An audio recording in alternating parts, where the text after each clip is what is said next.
ada beberapa pertanyaan kiranya yang akan kita jawab dalam kajian kita kali ini. Pertanyaan pertama adalah tentang seseorang yang bagaimana pula nilainya ketika ada seseorang berzakat atau bersedekah tanpa ada pengharapan, tanpa ada niat, tujuan apapun kecuali hanya naluri kemanusiaan saja. Nah, ini jawabannya secara singkat kita sampaikan bahwa ibadah di dalam Islam itu harus disertai niat. Ya, karena apa? Karena di dalam Islam tidak sah hukumnya orang beribadah di luar kesadaran. Tapi kalau orang itu sadar melakukan, mesti dia pakai niat. Mesti dia pakai niat. Nggak mungkin ada orang tiba-tiba sholat hanya datang ke masjid lalu dia mengangkat tangan ikut imam, tapi dia tidak ada niatnya di dalam hati untuk sholat. Nah, ini bisa kita katakan tidak sadar. Dan sholat orang yang tidak sadar, seperti dikatakan akil itu lawan katanya majnun. Orang yang tidak berakal itu ada orang yang gila, maka dia tidak dapat kewajiban sholat. Atau orang mabuk, ya, tidak kena kewajiban sholat. Ya. Anak-anak juga sama. Makanya ada syaratnya itu baligh.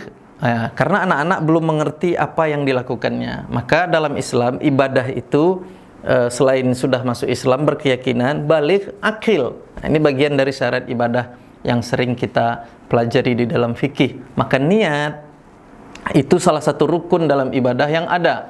Baik itu sholat, puasa, zakat, haji, wudu, nah, itu mesti dengan niat. Maka tidak ada orang yang tapi kalau ada orang bersedekah memberi tanpa ada niat, tendensi apa-apa, misalnya dia enggak lillahi ta'ala, tidak, pokoknya dia ikut-ikutan saja, berarti itu tidak dihitung ibadah. Hendaklah dia mengulanginya.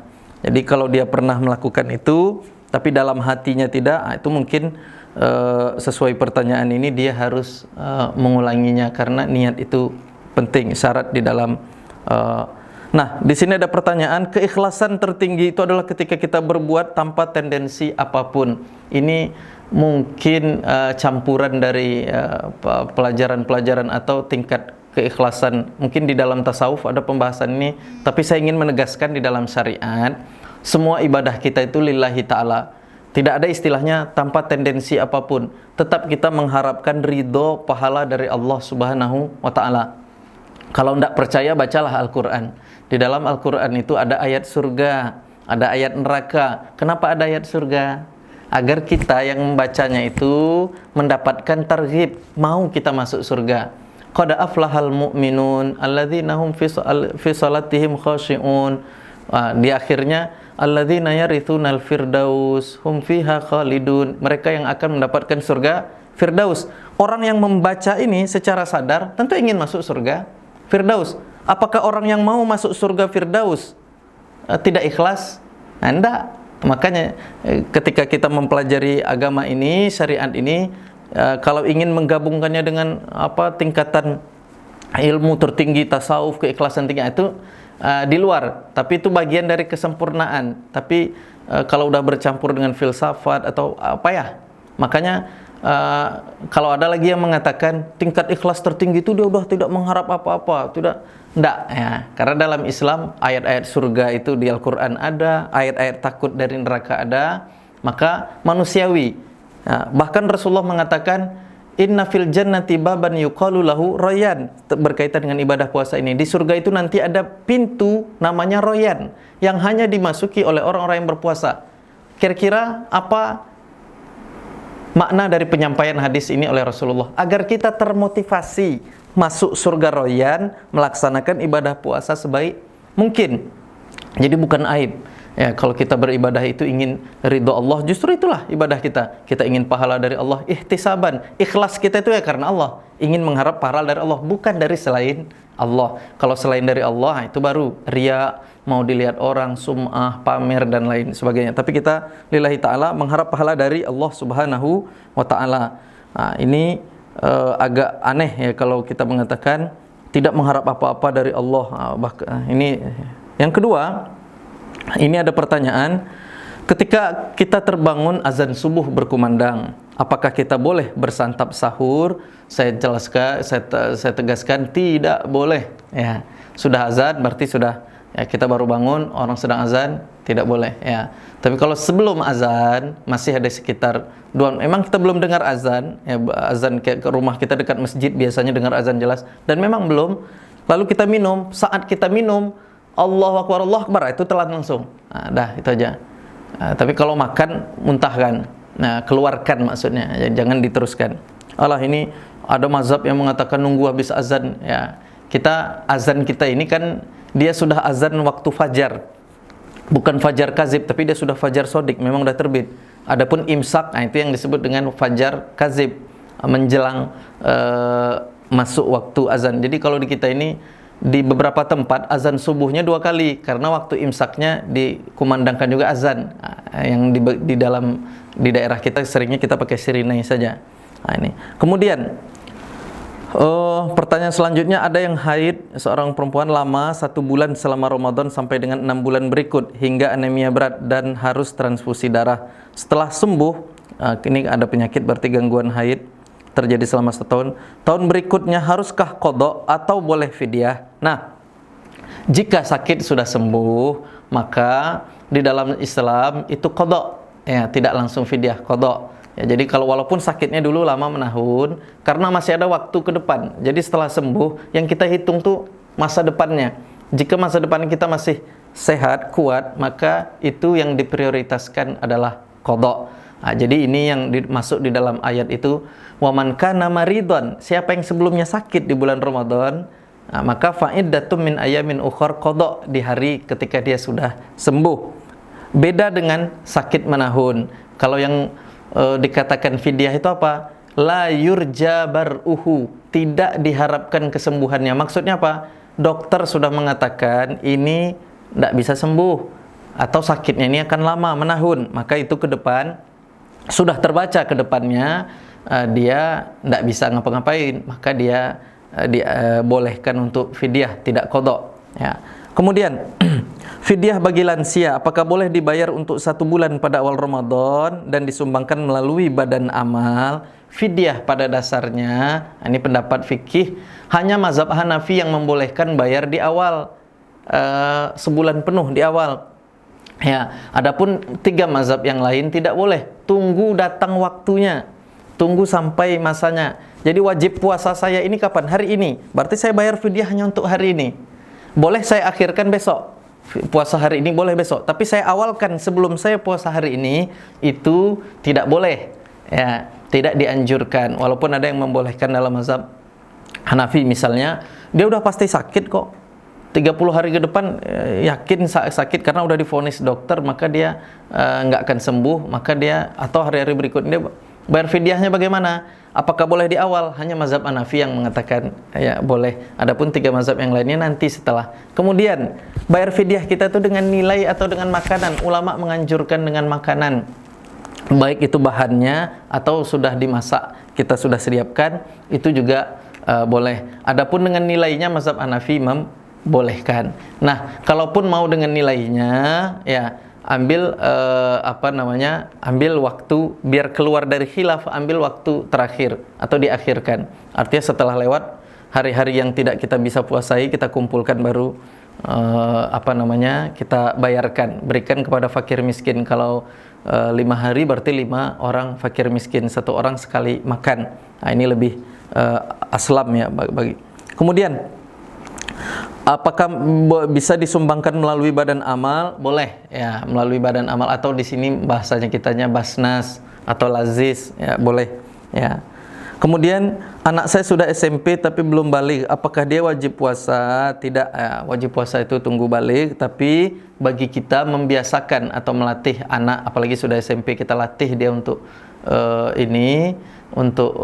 beribadah puasa seperti hadis Rasulullah, anak 7 tahun ajarkan sholat, 10 tahun pukul kalau dia tidak sholat, padahal wajibnya nanti pas balik. Tapi pukul itu maksudnya apa? Disiplinkan ya, agar anak itu tahu ini wajib ya.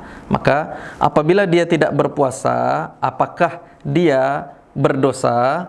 Nah, ini karena anak belum balik, apakah dia berdosa? Berdosanya mungkin kalau kita kan tidak, tapi lebih kepada mengajarkan hukum atau syariat agama, maka sebaiknya kita latih anak tersebut untuk berpuasa karena umur-umur segitu udah kuat ya, agar nanti terbiasa. Karena ketaatan itu memang mulai dari seperti sholat tadi, kata Rasulullah, 7 tahun ajarkan, 10 tahun pukul. Sama dengan puasa ya, agar anak itu terbiasa dengan ketaatan. Selanjutnya, kalau kita mau bayar zakat, bolehkah kita bayar sama saudara kita? Boleh ya.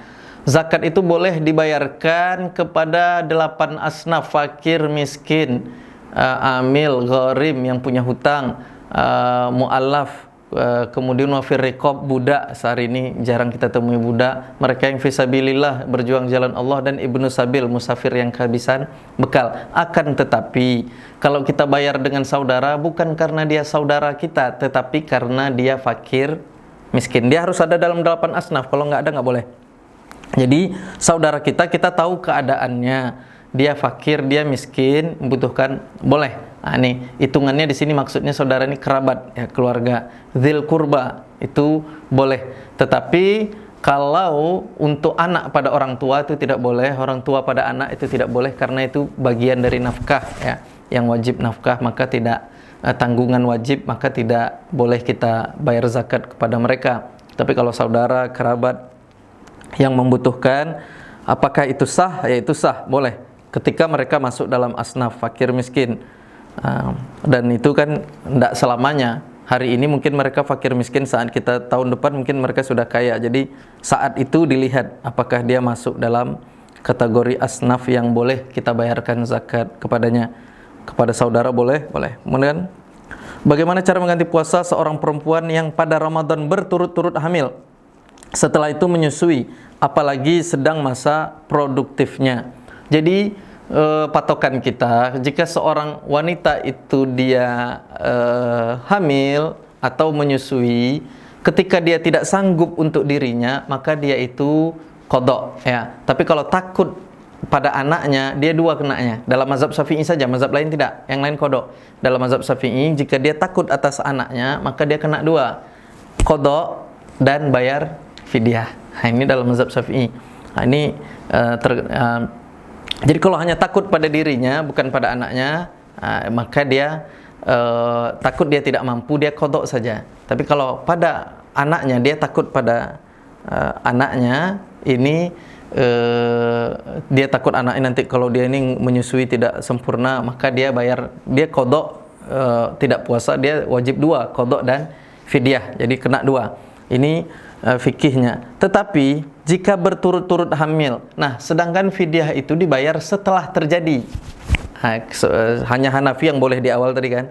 Setelah masuk waktunya, maka untuk menghukumi berturut-turut ini bagaimana? Tentu setelah terjadi. Jadi sebelum terjadi kita nggak bisa menghukumi berturut-turut. Misalnya dia mengatakan, saya sedang umur produktif nih, siapa tahu nanti saya, kan belum tentu dia hamil lagi.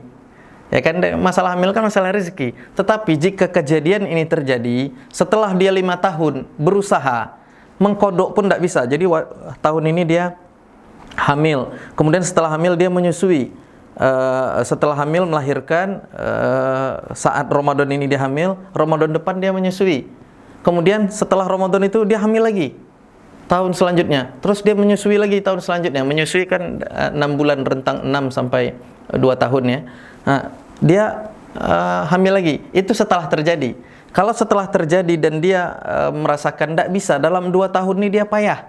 Nah, itu ada pendapat ulama di dalam buku Fikih Sunnah yang disusun oleh seorang ulama, Said Sabiq. Beliau mengatakan, menukilkan dari pendapat para sahabat, Ibnu Abbas dan lain-lain radhiyallahu anhum, bahwa kondisi seperti ini bisa dihitung sebagai orang yang sakit menahun. Sakit menahun artinya sakit yang bertahun-tahun tidak sembuh. Nah, kalau seperti ini maka dia cukup dengan bayar fidyah, tidak perlu. Ini ada di dalam buku Fikih Sunnah keterangannya. Tetapi itu kan setelah terjadi. Tidak boleh dia bentuknya prediksi atau analisa. Kayaknya saya ke depan. Jadi kalau masih tahun ini masih menjalani, usahakan kodok ya, setelah selesai kodok ya, karena kita nggak tahu umur kita ke depan ya. Ngapain kita ganti, saya harus bayar fidyah, takutnya depan fidyah lagi Ya, enggak bisa. Fidyah itu dibayar setelah terjadi masuk Ramadannya. Jadi enggak bisa Ramadan ini aku fidyah aja lah, aku enggak bisa. Jadi udah masuk waktu Ramadan, makanya kata ulama, fidyah itu dibayar saat hari itu dia enggak puasa, atau nanti diakhirkan, mukhayyar, diakhirkan setelah dikumpulkan 30 hari, berapa yang dia tidak puasa baru dia bayarkan. Tapi tidak di awal. Ya, yang di awal tadi hanya mazhab Hanafi dan jumhur tidak seperti itu. Jadi untuk keluar dari khilaf ini kita pilih yang jumhur ulama. Kemudian, apakah orang yang berhak menerima zakat juga harus membayar zakat? Saya kurang paham maksud ini. Orang fakir miskin kan tentu nggak bayar zakat. Orang yang bayar zakat mal itu kan ada nisabnya, ada haulnya. Artinya memang orang nisabnya 85 gram emas, kemudian haul sudah punya setahun. Artinya kalau orang seperti ini tentu dia nggak menerima zakat, ya kan? Tetapi ada orang yang jadi amil zakat, dia memang petugas zakat dan dia juga kaya. Nah, mungkin waktu itu dia sebagai amil dia menerima bagian, karena ini ketentuan Al-Quran, bukan mandai-mandai kita, dia orang kaya, enggak. Yang namanya amil, petugas zakat itu ada bagiannya. Ya, memang diberi ada haknya. Kalau dia kaya dia bayar zakat juga, ya boleh. Ya, orang yang berhak menerima zakat juga bayar zakat, yaitu amil. Amil yang kaya, yang mampu. Ya, tapi kalau fakir miskin, ya tentu dia tidak harus bayar zakat. Kecuali maksudnya di sini zakat fitrah. Nah, kalau zakat fitrah itu beda. Zakat fitrah itu zakat yang dikeluarkan oleh setiap jiwa yang hidup dan punya makanan. Ya, yang punya makanan. Jadi kalau dia udah nggak ada makanan, tentu nggak wajib. Ya, dan dia dapat hasil dari zakat fitrah. Ya, ini pertanyaan.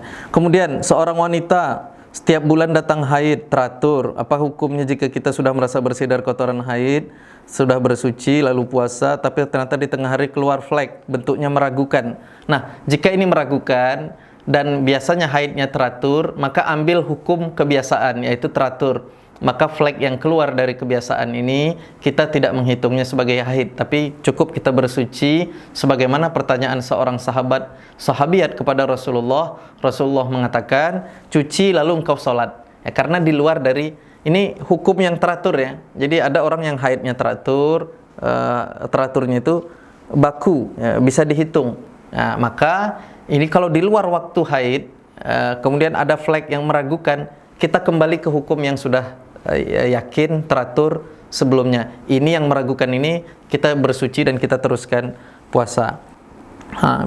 Jika terjadi hal ini, kecuali orangnya tidak teratur haidnya, ini hukumnya lain. Kemudian hukum orang puasa tapi tidak mengerjakan sholat, ya maksiat di dalam sholatnya, puasanya diteruskan. Ya, ini seperti ibadah. Bagaimana orang sholat tapi dia berbohong? Ya, dia sholatnya tetap kita harapkan diterima, cukup syarat berbohongnya, dosa di bohongnya. Bagaimana orang sholat mencuri? Ini sama, ya. Maka puasa itu kita usahakan juga mendirikan sholat, tetap sholat, ya. Jangan sampai kita rusak ibadah kita ini dengan maksiat-maksiat kita yang lain. Apa saja tanda-tanda puasa yang diterima Allah Subhanahu wa ta'ala? Cukup syarat rukunnya, ya, cukup adabnya, menjauhi maksiat, ya, ini tanda-tandanya. Nampak dari, karena keimanan dan keikhlasan itu tampaknya di perkataan lisan, kemudian amal sehari-hari, ya. Bolehkah menggosok gigi di siang hari? Hukumnya boleh, ya. Kemudian apa di siang hari ketika puasa boleh membersihkan gigi. Apa hukumnya? Jangan berlebihan, ya. Hukumnya dalam fikih boleh. Cuma ada pendapat yang mengatakan makruh, ya, apalagi di siang hari tidak butuh. Maka kalau bisa menggosok gigi, ya habis sahur menggosok gigi, kemudian ya sudah, tidak cukup berkumur-kumur, ya, walaupun hukumnya mubah, ya. Atau ada yang mengatakan makruh, ya, kalau terlalu berlebihan, ya. Kemudian karena ada hadis yang mengatakan dalam istinsak jika berpuasa jangan berlebihan, yaitu memasukkan air ke dalam hidung. Kemudian pekerjaan yang bagaimana yang membolehkan orang tidak berpuasa? Dalam bab puasa itu yang di dalam ayat Al-Quran yang kita baca tadi, wa man kana maridun aw ala safarin fa iddatun min ayamin ukhra wa 'alal ladzina yutiqunahu fidyatun ta'amu miskin. Nah, ada musafir, ada orang sakit yang menyebabkan dia, karena ada sakit yang tetap bisa berpuasa, sakit yang tidak bisa puasa. Kemudian ada alal ladzi yutikunahu, yang tidak mampu. Sahabat Ibnu Abbas menafsirkan ayat ini kakek tua renta, nenek yang sudah tua renta, atau orang yang sakitnya menahun. La yurja baruhu, tidak diharapkan kesembuhannya. Nah, itu bayar fidyah. Nah, adapun orang yang bekerja pekerjaan yang boleh orang tidak berpuasa, saya kira hampir hari ini semua orang dalam pekerjaannya boleh sanggup berpuasa. Walaupun ada kemarin fatwa ketika lagi ada olahraga dunia, fatwa di salah satu negeri Islam, para pemain bolanya itu dibolehkan karena tugasnya itu berat dari negara, kontingen misalnya, maka pertandingan itu dia boleh, tapi wajib mengqadha. Tapi pada dasar hukumnya, hampir hari ini semua amal itu, pekerjaan-pekerjaan hari ini tidak ada yang dihitung terlalu berat untuk melaksanakan ibadah puasa. Walaupun dalam beberapa keterangan dikatakan amal syaqqah, pekerjaan-pekerjaan berat seperti orang yang memecahkan batu, kemudian kerja paksa rodi. Tapi hari ini kan kita melihat ya semoga tidak ada lagi lah ya kerja-kerja paksa atau penjajahan seperti itu ya. Di beberapa tempat ada tukang bangunan. Saya melihat contoh di negara Qatar. Negara Qatar itu kan kalau membangun, pekerjanya banyak orang Indonesia. Itu tukangnya itu memang waktunya malam. Nah, sebaiknya kalau di bulan Ramadan, kalau pekerjaan berat seperti itu bisa malam, ya malam, karena negerinya panas. Apalagi hari-hari ini Ramadan, musim panas. Nah, kalau mereka kerja siang itu memang jam 12 atau jam itu ada sirinenya siang itu. Semua orang harus berhenti 1 jam karena saking panasnya. Nah, mereka itu kan tinggi, membuat gedung 50 lantai atau terus. Ini pekerjaan-pekerjaan seperti ini sebetulnya syaqqah, berat ya. Tapi jika masih ya dianjurkan puasa dulu. Ketika memang sudah tidak mampu dan memang itu pekerjaannya, maka dia mengqadhanya. Jadi hitungan tidak mampunya itu kalau dia dihitung seperti orang sakit, mudarat bagi dirinya, bahaya kalau dia nggak puasa. Ini baru dihitung boleh dan dia wajib mengqadhanya. Tapi kalau ada orang di pasar, kerja di pasar, jualan, makan, minum, mengatakan kami kerja payah, enggak. Ya, kiranya ini masih boleh. Karena ibadah puasa Ramadan ini syiar agama Islam, maka hendaklah kita hidupkan. Batalkah puasa jika mencicipi makanan ketika masak? Ya, sebaiknya tidak dicicipi. Ya, sebelum menjawab pertanyaan batal tidak, lebih bagus tidak dicicipi. Nanti aja setelah buka tambahnya, mudah. Apakah boleh berzakat dengan orang tua sendiri atau saudara sendiri? Dengan orang tua tidak. Ya, orang tua fakir, orang tua miskin kita itu tanggungan kita, bukan zakat tapi nafkah. Adapun saudara boleh ya, saudara yang miskin ya. Bagaimana hukum seorang wanita yang tidak dibayarkan zakat oleh suaminya? Kalau suami tidak membayarkan zakat fitrah istrinya, maka istri itu kalau ada bahan makanan dia mampu, dia bayarkan zakat untuk dirinya sendiri. Walaupun anak yang menjadi tanggungan suami itu suami yang membayarkan zakat fitrah. Tapi kalau suami tidak membayarkannya, apakah suami hanya bayar untuk diri sendiri, maka yang menjadi tanggungannya itu kalau mampu ya bayarkan, tapi pada dasarnya kewajiban suaminya. Ini zakat fitrah maksudnya. Tapi kalau zakat mal tentu tidak. Zakat mal itu ya sendiri-sendiri. Ya, maksudnya dihitungnya suami. Kalau yang bekerja suami, zakat mal dihitung udah wajib sampai nisabnya, suami bayar zakat. Kalau istrinya kaya, berarti istrinya yang bayar zakat mal. Tahun-tahun biasanya saya bisa berzakat, tapi bagaimana jika tahun ini COVID, ekonomi menjadi lemah? Apakah saya harus tak berzakat? Apa hukumnya seandainya tidak dapat berzakat? Ini maksudnya zakat apa? Kalau zakat mal belum sampai nisabnya, tiap tahun saya biasanya zakat. Zakat itu kan ada takarannya. Kalau memang belum tahun ini nggak sampai nisabnya 85 gram emas, maka dan tidak haulnya itu tidak penuh, maka tidak wajib bayar zakat. Jadi hitungannya di situ. Kemudian apa hukumnya seandainya tidak dapat berzakat? Kalau tidak dapat berzakat ya udah nggak wajib ya. Yang wajib berzakat adalah mereka yang sudah mampu ya. Jadi kalau tidak mampu ya tidak wajib. Tapi kalau maksudnya di sini zakat fitrah ya, zakat fitrah itu kan standar bagi yang ada makanan ya, lebih makan, maka dia bayar zakat fitrah. Tapi kalau memang tidak mampu berarti dia yang dapat zakat fitrah itu. Bolehkah zakat sendiri langsung diberi ke rumah yang mau dizakati tanpa melalui badan amil zakat?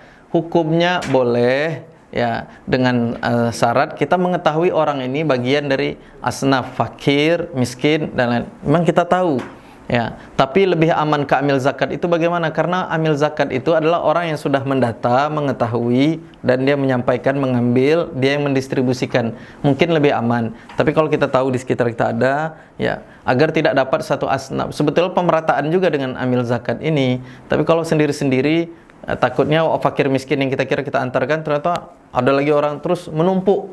Ada yang nggak kebagian. Nah, ini sebetulnya kelebihan kalau ke amil zakat. Tapi boleh, ya. Apakah orang yang masih mempunyai hutang seperti angsuran rumah, angsuran kendaraan wajib mengeluarkan zakat malnya? Ya, jika sudah sampai nisabnya, nisab wajib bayar zakat, haulnya cukup, maka dia wajib bayar zakat.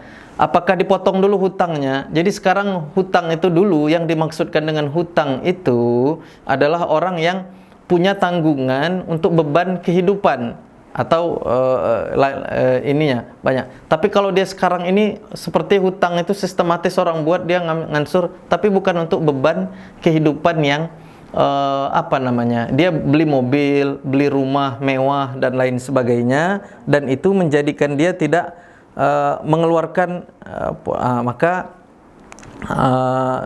ya, jadi yang berhutang sama dengan yang dapat asnaf zakat siapa? Gharim. Gharim itu kan dalam pengertiannya orang yang punya hutang. Orang yang punya hutang ini, apakah orang yang punya hutang mobil, hutang rumah? Enggak, yang punya hutang beban kehidupannya, kehidupan yang standarnya. Kalau orang yang kredit mobil, kredit rumah, kemudian dia wajib bagian dari orang yang dapat mustahik zakat? Tidak. Karena itu dalam Islam kebutuhannya sudah tahsiniyat. Dia sudah melewati standar kebutuhan dasarnya, premier, ya. Tapi dia sudah kebutuhan apanya lagi itu, ya. Ya, lebih dari primernya, sekundernya pun udah lebih, mobil, rumah. Jadi ini, kalau tahun lalu pas pertengahan Ramadan, apakah tahun berikutnya juga pas pertengahan Ramadan, atau bolehkah kita keluarkan sebelum Ramadan? Zakat ini dikeluarkan haulun, 1 tahun. Hitungannya bukan Ramadannya, tapi 1 tahun. Jadi Ramadan ke Ramadan, betul, itu sudah 1 tahun. Maka jangan didahulukan, tunggu setahun. Nah, betul-betul hitungannya setahun. Dan kita tahulah setahun. Kalau kemarin Ramadan, maka tahun ini Ramadan ini betul setahun. Jadi mengeluarkan zakat mal itu jangan sebelum Ramadan. Walaupun fatwa yang sekarang MUI boleh mengeluarkan sebelum Ramadan karena ada wabah Covid, agar fakir miskin itu bisa kita bagi. Tapi insya Allah, ya, paskan setahun, insya Allah pas itu, sekarang ini juga bisa, ya. Baik, kira-kira ini jawaban dari beberapa pertanyaan yang ada dari kajian kita ini. Terima kasih atas perhatian, mohon maaf atas segala kekurangan. Wassalamualaikum warahmatullahi wabarakatuh.